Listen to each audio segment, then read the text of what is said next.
Hello बच्चों, कैसे हैं आप? आई होप सो सब बढ़िया होगा। चलिए, आज बच्चे हम अपनी एफएम की एमसीक्यूज की सीरीज स्टार्ट करेंगे। जितने भी एमसीक्यूज हमें इंस्टीट्यूट ने दिए हैं वो सारे के सारे एमसीक्यूज हम लोग डिस्कस करेंगे। पेपर में बच्चे दो तरह के एमसीक्यूज आते हैं।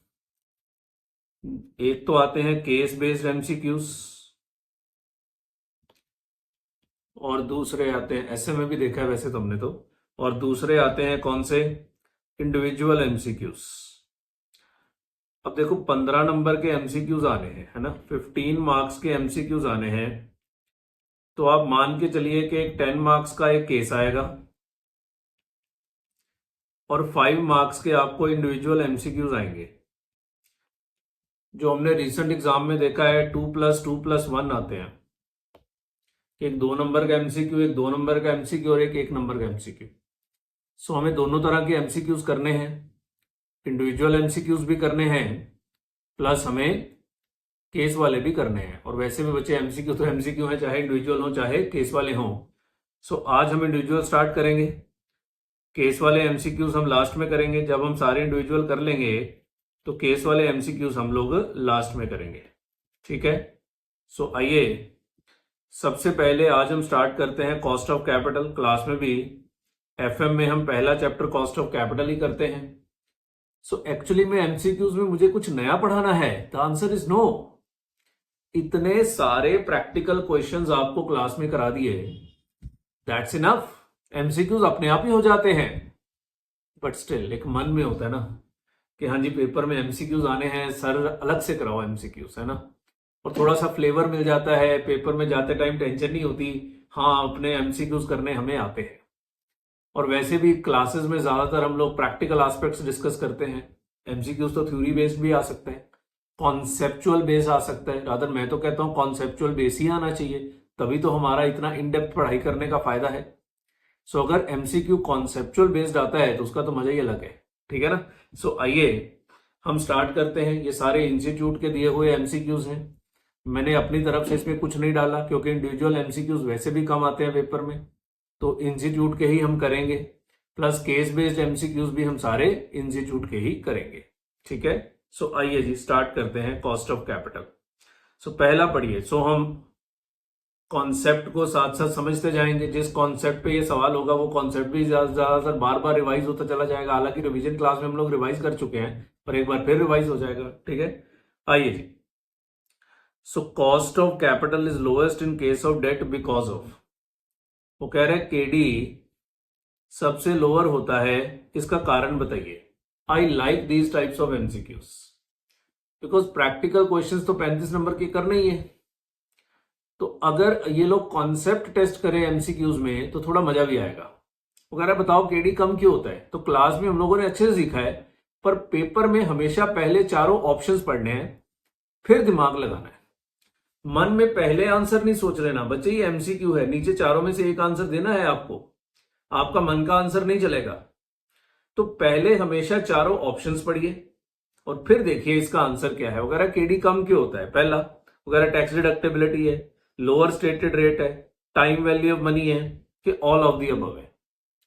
अब मैं हमेशा बोलता हूं सही आंसर चुनने के लिए कौन सा आंसर नहीं है आपको यह भी तो पता होना चाहिए। लोअर स्टेटेड रेट क्या होता है कि इंटरेस्ट रेट हमेशा कम ही होता है? नहीं, ऐसा कुछ नहीं है, तो ये वाला आंसर तो नहीं है। Time value of money, time value of money का यहां क्या लेना देना है? तो ऑल ऑफ दी अबव भी नहीं है, तो answer is tax डिडक्टेबिलिटी।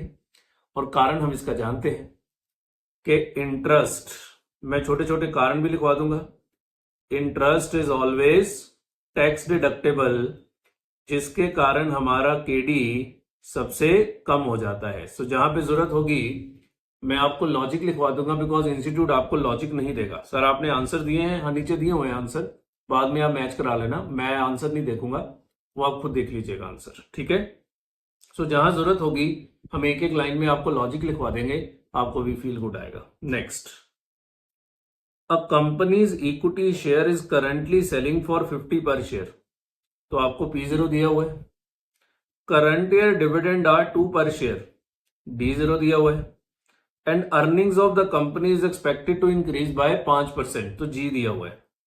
What is the firm's cost of existing equity, तो बच्चे के ही मांगा है, कौन सा मॉडल लगेगा, हमने 6 मॉडल्स किए हैं क्लास में, तो ग्रोथ रेट दिया है तो गॉर्डन मॉडल लगेगा, और गॉर्डन मॉडल का फॉर्मूला क्या होता है, पेपर में आपने कोई फॉर्मूला नहीं लिखना, मैं तो जस्ट समझाने के लिए लिखता हूं, D1 divide by P0 plus D, तो 2 इंटू 1.05 क्योंकि D0 दिया हुआ है, P0 कितना है 50 प्लस 5%, अब यहां समझेंगे नहीं ना कुछ, समझ हमने सब कुछ लिया हुआ है, यहां सिर्फ करके दिखाएंगे, सो 2 into 1.05 divide by 50 plus 5%, 2 into 1.05 divide by 50, 4.2 plus 5, 9.2%, paper में ऐसे लिख के नहीं करना है, पेपर में सीधा कैलकुलेटर पे भी आप कर सकते हैं, ठीक है, सो इट इज 9.2%।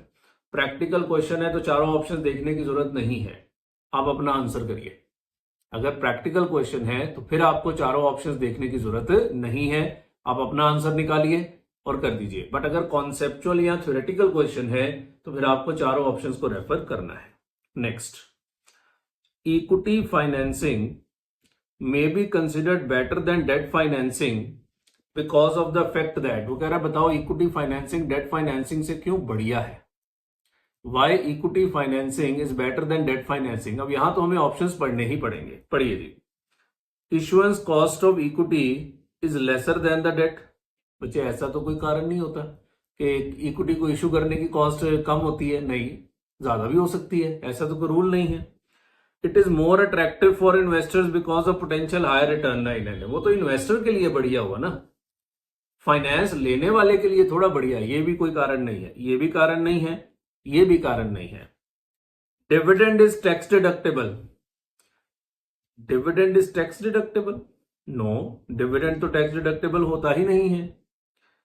तो it is less expensive than debt, no, ये तो चारों ही गलत लग रहे हैं। अब देखो ना, सवाल ऐसा है कि मुझे चारों में से एक चुनना पड़ेगा तो अब ये जो क्वेश्चन है ये सही तरीके से फ्रेम नहीं हुआ, कोई बात नहीं, पेपर में जब भी हमें दिक्कत आए तो मोस्ट अप्रोप्रिएट आंसर फिर चुनिए, क्योंकि मुझे तो चार ही गलत लग रहे हैं, पर कोई एक तो आंसर चुनना है। तो चलिए हम एलिमिनेशन थ्योरी लगाते हैं कि जो मोस्ट इनअप्रोप्रिएट आंसर है उसको हटाते हैं।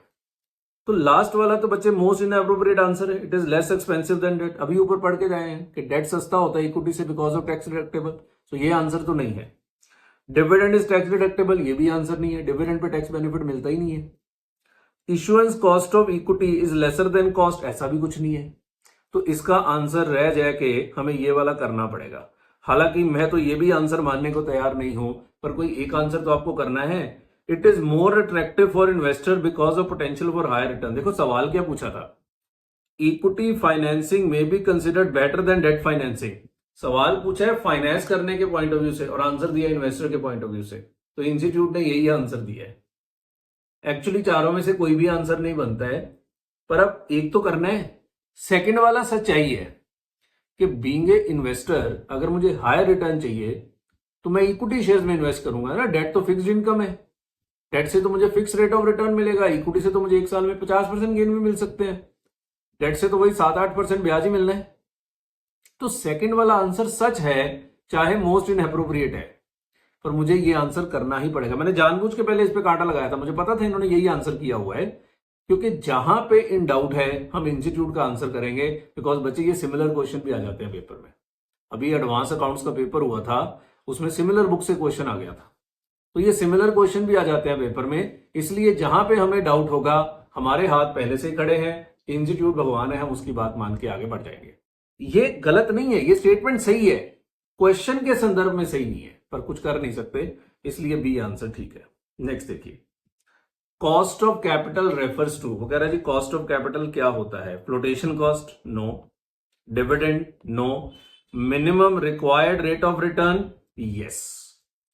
वैसे तो ये अपॉर्चुनिटी कॉस्ट भी होता है, cost of capital is also an opportunity cost, but अब दोनों में से जो एप्रोप्रिएट, मोस्ट एप्रोप्रिएट, हमारे चैप्टर की नोट्स की पहली लाइन होती है, cost of capital is the second, पहला होता है cost of capital is expectation of the holders, और दूसरा होता है cost of capital is the minimum required rate of return which a firm must have to earn in order to maintain its price per share, है ना, second ये वाला होता है, but it's an opportunity cost as well, but चलो most appropriate answer is minimum required rate of return. Clear है? इसलिए बच्चे ये एमसीक्यूज करने जरूरी है, बिकॉज पेपर में भी ये दिक्कत आएगी। तो जब आप मेरे साथ कर लेंगे तो आपकी ये दिक्कत दूर हो जाएगी। Next, cost of capital is that minimum dash, minimum rate of return ही है वैसे तो, which a firm must and is expected to earn, ये तो उसी लाइन पे ही सवाल आ गया जो मैंने अभी बोली है, on it's investments so as to maintain the market value of its shares. So cost of capital is the minimum required rate of return. So cost of capital is the minimum rate of return which the firm must have earned on its investments. So इसका answer second होना चाहिए 5 का भी। तो ये तो वही line है, यही लाइन हम आपको क्लास में लिखवाते भी हैं कि cost of capital is the minimum required rate of return which a firm must have to earn on its investment so as to maintain market price of share. और मैंने अभी अभी ये लाइन बोली है, ध्यान, मुझे नहीं पता था कि अगला क्वेश्चन वही है। ठीक है, सो ये अच्छे सवाल हैं, ये कॉन्सेप्ट टेस्ट कर रहे हैं आपका। प्रैक्टिकल क्वेश्चन तो आप 2 मिनट में उड़ा दोगे, कॉस्ट ऑफ कैपिटल के 70 सवाल हमने किए हैं क्लास में।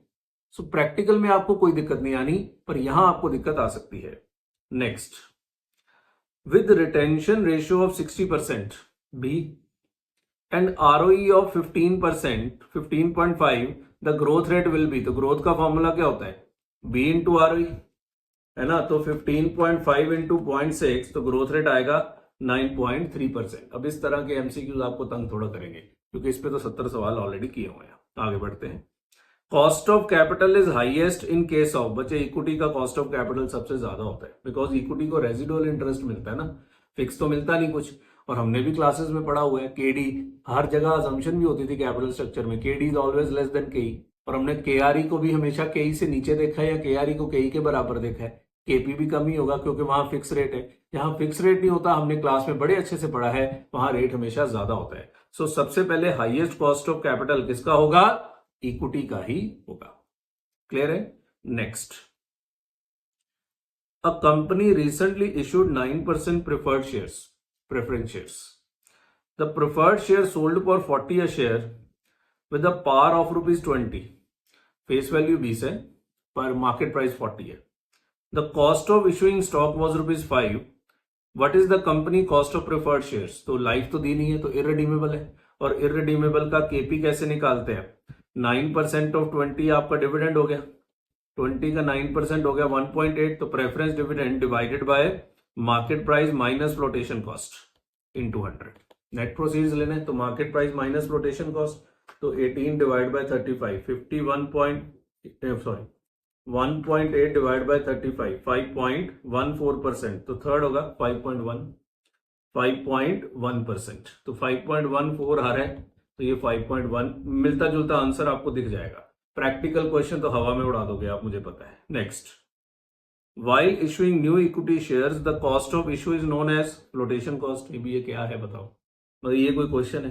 ये कॉस्ट ऑफ इशू का क्लास में बड़े अच्छे से समझा हुआ है हमने, what is flotation cost. A companies date equity ratio is 3:5। मैंने आपको वेट समझाते टाइम बताया था कि सवाल आपसे डेट इक्विटी रेशियो में वेट बोल सकता है। Pre-tax cost of debt and equity are this and this, this is KD before tax और के दिया हुआ है। What is the weighted average cost of capital is tax rate is 30%, तो आपका केडी कितना हो गया? 7% इंटू 1 माइनस 0.3। ये मैं लिख के करता हूं, आपको पेपर में लिखना नहीं है, अब मुझे तो समझाना है ना। 4.9% के या 10% है ना, तो केओ कैसे निकलेगा? 4.9%, डेट इक्विटी रेशियो 3:5, तो डेट का वेट हो गया 3/8 प्लस इक्विटी है 10% into 5/8, so 4.9 into 3/8, this is 1.8375। मैं टोटल लिख रहा हूं, 10 इंटू 5/8, दिस इज 6.25 प्लस 1.8375, 8.08, तो 8.08 मतलब 8.0875 आ रहा है, तो 8.09%। क्या हमने इस तरह के वेट्स वाले क्वेश्चन क्लास में किए थे? मैंने आपको 3-4 तरीके बताए थे कि कभी डेट इक्विटी रेशियो गिवन होता है, कभी debt to value ratio given होता है, कुछ भी गिवन हो सकता है, आपने घबराना नहीं है। नेक्स्ट, हमने सारे क्लास में किए हुए हैं। विच of the following has an implicit cost of capital? वैसे तो बिना पढ़े ही बताओ, मैंने बताया था डिबेंचर में इंटरेस्ट होता है, एक्सप्लिसिट कॉस्ट है, आउट ऑफ पॉकेट कॉस्ट है, प्रेफरेंस शेयर्स में डिविडेंड होता है, एक्सप्लिसिट कॉस्ट है, आउट ऑफ पॉकेट कॉस्ट है। इवन इक्विटी शेयर्स में भी डिविडेंड होता है, एक्सप्लिसिट कॉस्ट है, पर रिटेन्ड अर्निंग में कोई एक्सप्लिसिट कॉस्ट नहीं होती। रिटेन्ड अर्निंग्स में पहली लाइन जाके पढ़ना अपनी नोटबुक में, रिटेन्ड अर्निंग की कौन सी कॉस्ट होती है, इम्प्लिसिट कॉस्ट ही होती है। ठीक है, सो ये पहली लाइन हमने क्लास में लिखी थी कि retained earnings will always have implicit, के जेब से कुछ देना नहीं होता, पर हाँ इनकी अपॉर्चुनिटी कॉस्ट ऑफ कैपिटल होती है। Next, an organization can affect its weighted average cost of capital through changing। क्या चेंज करने से weighted average cost of capital चेंज होगा? Capital structure, dividend policy, investment policy के ऑल ऑफ दीज। बहुत ही बढ़िया सवाल है, बहुत ही बढ़िया सवाल है। दोबारा सोचो, ये आप खुद सोचो। मैं थोड़ा सा पानी पी लूं।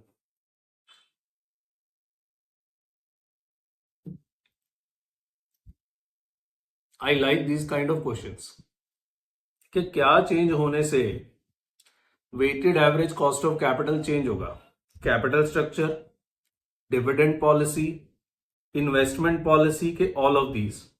बच्चे, कैपिटल स्ट्रक्चर और investment policy are interlinked.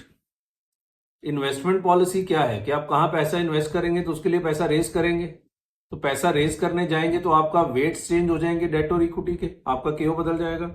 Capital structure change होगा तो आपका केओ बदल जाएगा। डिविडेंड पॉलिसी समथिंग ट्रिकी, कि अगर आप डिविडेंड देते हैं तो क्या इसका कैपिटल स्ट्रक्चर पे कोई इंपैक्ट होता है? The answer is yes, yes. क्योंकि weighted average cost of capital में वेट्स क्या होते हैं? वेट्स दो तरह के होते हैं, रादर हमने तो 3 तरह के पढ़े हुए हैं, पर यहां 2 तरह के लिखते हैं, बुक वैल्यू वेट्स और मार्केट वैल्यू वेट्स। सोच क्या, बहुत बढ़िया सवाल है। वेट्स 2 तरह के होते हैं, बुक वैल्यू वेट्स और मार्केट वैल्यू वेट्स। एक तीसरे भी होते हैं, टारगेट वैल्यू वेट्स, पर फिलहाल हम इन दोनों की बात करते हैं।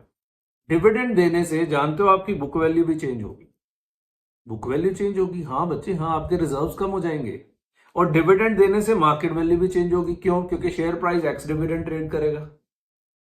तो आपके वेट्स चेंज होंगे तो आपका वैक चेंज होगा। इसलिए correct answer is all of the above. This is very very good question. पहला सवाल है जो मुझे अच्छा लगा है, जो बच्चे पेपर में गलत करके आएंगे, और ये आएगा भी पेपर में। ये सारे इंस्टीट्यूट के क्वेश्चन है, ये हमारे क्वेश्चन नहीं है। ठीक है, मेरे पास बहुत क्वेश्चन है कॉस्ट ऑफ कैपिटल वगैरह के, पर वो करने का कोई फायदा नहीं है। जो इंस्टीट्यूट बोलता है, इंस्टीट्यूट कहता है हमारे करिए, बस हम इनसे ही पूछेंगे आपको। सो ऑल ऑफ दीज, बहुत बढ़िया सवाल, बहुत बढ़िया सवाल। ज्यादातर बच्चे इसका आंसर 1 करके आएंगे, जो गलत हो जाएगा। एक्चुअली में आंसर तीनों ही है, इसलिए ऑल ऑफ दीज है। कैपिटल स्ट्रक्चर से तो चेंज होगा क्योंकि आपके वेट्स चेंज होंगे। इन्वेस्टमेंट पॉलिसी से पैसा रेज करने जाओगे, डेट से रेज करोगे कि इक्विटी से रेज करोगे, आपके वेट्स चेंज होंगे। और डिविडेंड पॉलिसी का भी आपके वेट्स पे इंपैक्ट होगा, इससे आपका वैट चेंज हो जाएगा। ठीक है, so all of these. In order to find cost of equity under CAPM, which of these is not required? तो CAPM का फॉर्मूला क्या होता है? RF plus RM minus RF into beta. तो RF तो चाहिए, बीटा भी चाहिए। Market price of security, yes, ये नहीं चाहिए। Which of these is not required, है ना? तो मार्केट रेट ऑफ रिटर्न तो चाहिए, वो तो RM होता है। तो ये तो स्ट्रेट फॉरवर्ड क्वेश्चन था। Next, increase in which of the following would not increase cost of equity calculated on the basis of CAPM? थोड़ा ध्यान से, अच्छा सवाल है। Increase in which of the following would not increase cost of equity? और आप method कौन सा लगा रहे हैं? CAPM। मार्केट रिस्क प्रीमियम बढ़ने से क्या कॉस्ट ऑफ इक्विटी बढ़ जाएगा? बढ़ जाएगा। मार्केट रिस्क प्रीमियम क्या होता है? RM minus RF। तो अगर मार्केट रिस्क प्रीमियम बढ़ गया तो आपका KE बढ़ जाएगा। तो क्यों कह रहे हो नहीं बढ़ना चाहिए? तो ये आंसर नहीं है। Expected market rate of interest, this is the answer. Market rate of interest का हमने क्या करना है? बीटा बढ़ने से KE बढ़ जाएगा, बिल्कुल ठीक है, ये भी आंसर नहीं है। इफेक्टिव टैक्स रेट भी तो आंसर है। क्योंकि बच्चे KE में टैक्स नहीं होता, तो करेक्ट आंसर इज 4। तो फिर ये मार्केट रेट ऑफ रिटर्न होना चाहिए, ये गलत है, ये RM को बोल रहे हैं बेवकूफ। Correct answer is 4th। क्यों? क्योंकि टैक्स रेट का CAPM में कोई लेना देना नहीं है। CAPM थ्योरी बनी ही नो टैक्स वर्ल्ड में है, तो वो गलती है सवाल में। Expected market rate of return होना चाहिए, क्योंकि फिर ये RM हो जाएगा ना, और RM बढ़ने से तो KE बढ़ ही जाता है। सो क्वेश्चन में छोटा सा एरर है, ये ऐसे एरर पेपर में भी आ जाते हैं। सो इसलिए ये थोड़ा ध्यान से, ये आपको थोड़ा सा दिमाग लगा के सोचना पड़ सकता है पेपर में कि हाँ इसका क्या आंसर है, क्योंकि मैंने कहा था मोस्ट सूटेबल आंसर। तो हमने पढ़ा है ना इस फॉर्मूले में टैक्स रेट तो होता ही नहीं है, और सीएपीएम बना ही नो टैक्स वर्ल्ड की अजम्पशन पे है कि जहां टैक्स नहीं होता, उसी अजम्पशन पे सीएपीएम को बनाया गया है। Next, which of the following statement is false? I like these kind of questions, है ना। इसमें जो मर्जी लिख दो और आपको फॉल्स ढूंढना है, मतलब 3 सही होंगे, है ना। Retained earnings do not involve any cost. बच्चों मुझे तो यही फॉल्स लग रहा है क्यों सर? क्योंकि रिटेन्ड अर्निंग्स की कॉस्ट तो होती है, पर ये ऑल ऑफ द अबव भी है, तो ये तो फॉल्स है, पहला तो फॉल्स है। Weighted average cost of capital is sum total of cost of debt and equity. Yes yes, नहीं सम टोटल नहीं होता, सॉरी ये भी फॉल्स है। सम टोटल थोड़ा होता है, दोनों को जमा थोड़ा करते हैं, उनकी वेटेड एवरेज करते हैं, तो ये भी फॉल्स है, ये भी फॉल्स है, ये भी फॉल्स है। सेकंड वाला क्यों फॉल्स है? रिटेन्ड अर्निंग, पहले वाला इसलिए फॉल्स है कि रिटेन्ड अर्निंग की कॉस्ट होती है। दूसरे वाला इसलिए फॉल्स है कि केओ प्लस नहीं करते, दोनों को केडी और केई को प्लस नहीं करते, उनकी वेटेड एवरेज करके निकालते हैं, इसलिए फॉल्स है। Cost of equity is impacted by tax effects. No, KE में कहीं टैक्स नहीं यूज हुआ। हमने केई के 6 मॉडल किए हैं, dividend yield model, earning yield model, dividend growth model, earning growth model, CAPM model और रियलाइज्ड यील्ड मॉडल, कहीं टैक्स नहीं यूज होता। वो कह रहा है K is impacted by tax effect, ये भी फॉल्स है। तो correct answer is all of the above. जहां all of the above option हो वहां थोड़ा ध्यान से, क्योंकि हाई प्रोबेबिलिटी होती है कि answer all of the above में चला जाएगा। क्लियर है? ये बड़े अच्छे, कुछ बड़े अच्छे हैं, क्योंकि कॉन्सेप्चुअल ज्यादा है, प्रैक्टिकल्स कम है। तो प्रैक्टिकल्स तो पेट भर भर के किए हैं, केस स्टडी में भी कराऊंगा प्रैक्टिकल्स, तो प्रैक्टिकल्स तो कम ही रहने दो ना, हमें ज्यादा चाहिए भी नहीं है। Next, the cost of equity capital is all of the following except. ये इस तरह के क्वेश्चंस बहुत बढ़िया होते हैं। वो कह रहा है कॉस्ट ऑफ इक्विटी कैपिटल इनमें से सब कुछ है, एक चीज नहीं है। अब बताओ क्या? Cost of equity capital is the minimum rate that a firm should earn to equity financed part of investment. हाँ, ये तो ट्रू है, ये तो ट्रू है, इसमें कोई दिक्कत वाली बात नहीं है। A return on equity financed portion of an investment, cost of equity capital is the return on equity financed portion of investment that at worst leaves the market price of stock unchanged. Yes, by far the most difficult component cost to estimate. हाँ बिल्कुल ठीक है, क्योंकि यहाँ 6 model हैं और मैंने class में बताया था 6 ही गलत हैं, क्योंकि अगर कोई एक सही होता तो वही बचता। Generally lower than KD, no no no no no, this is the answer, most suitable answer. अभी ऊपर पढ़ के आए हैं, केडी हमेशा केई से कम होता है, जबकि ये कह रहा है केई केडी से कम होता है। तो कॉस्ट ऑफ कैपिटल ये भी है, कॉस्ट ऑफ कैपिटल ये भी है, कॉस्ट ऑफ कैपिटल ये भी है, ये नहीं है, और उसने यही आंसर पूछा, एक्सेप्ट। तो दिस इज द आंसर। ये जो थ्योरी वाले हैं प्लीज ध्यान से करिएगा, कॉन्सेप्चुअल वाले आपको तंग कर सकते हैं, ठीक है। Next, interest on government bond is also known as risk free rate of return. इसमें तो कोई दिक्कत ही नहीं है। गवर्नमेंट बॉन्ड का रेट, ट्रेजरी बॉन्ड का रेट, ये सब क्या होता है? आरएफ होता है, risk free rate of return. Capital structure weights can be on the basis of, अभी मैंने बताया था 3 तरह के वेट होते हैं, book value weight, market value weight और टारगेट वैल्यू वेट। अब इन्होंने देखते क्या लिखा है, market value of debt and equity, yes. Market value of equity and face value of debt, no. या तो दोनों मार्केट वैल्यू या दोनों book value. Initial issue price of debt and equity, no no no no no.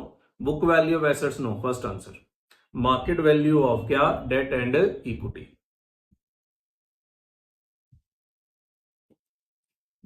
बच्चे यहां तो दोनों market value होंगे या दोनों फेस वैल्यू होंगे, मिक्स कैसे हो सकता है? ठीक है ना। विच of the following is not an assumption of CAPM model. अब ये गलत बात है, आप अपना स्टडी मटेरियल पढ़ लीजिए, आपको सीएपीएम के assumptions कहीं भी नहीं दिखेंगे। ये सीए फाइनल का टॉपिक है, हम सीए फाइनल में लिखवाते हैं सीएपीएम के assumptions। तो बच्चे इसको इंपॉर्टेंट मार्क कर लो, अगर ये क्वेश्चन आ गया ना पेपर में तो गड़बड़ हो जानी है, क्योंकि मैंने सीएपीएम के अजम्पशंस नहीं लिखवाए हैं। क्यों लिखवाऊं?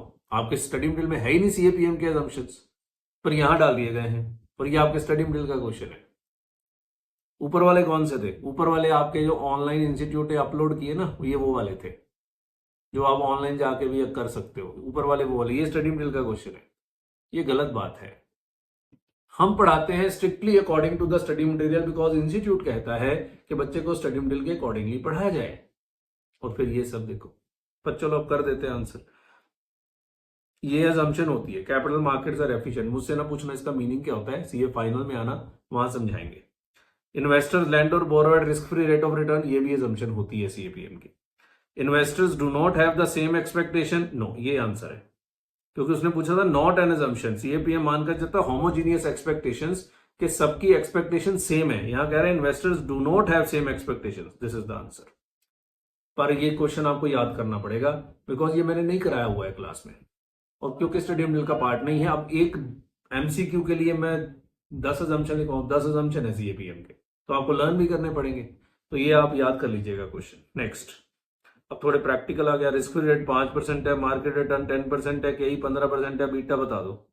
तो केई 15% है, आरएफ 5% है, आरएम माइनस आरएफ भी 5% है। भाई साहब कह रहे जी बीटा बता दो, तो बीटा किसके बराबर होगा बताओ? 15 माइनस 5 डिवाइड बाय 5, 2। तो ये तो बहुत इजी क्वेश्चन था, है ना, 20th का C. Next, which of the following cost of capital required to adjust taxes? एक ही होता है केडी, ना तो केई में टैक्सेस है, ना केपी में टैक्सेस है, ना ही केआरई में टैक्सेस है, एक ही होता है KD. Next, marginal cost of capital is the cost of additional funds. पहली लाइन में यही लिखा है, the cost of additional funds is known as क्या? Marginal cost of capital.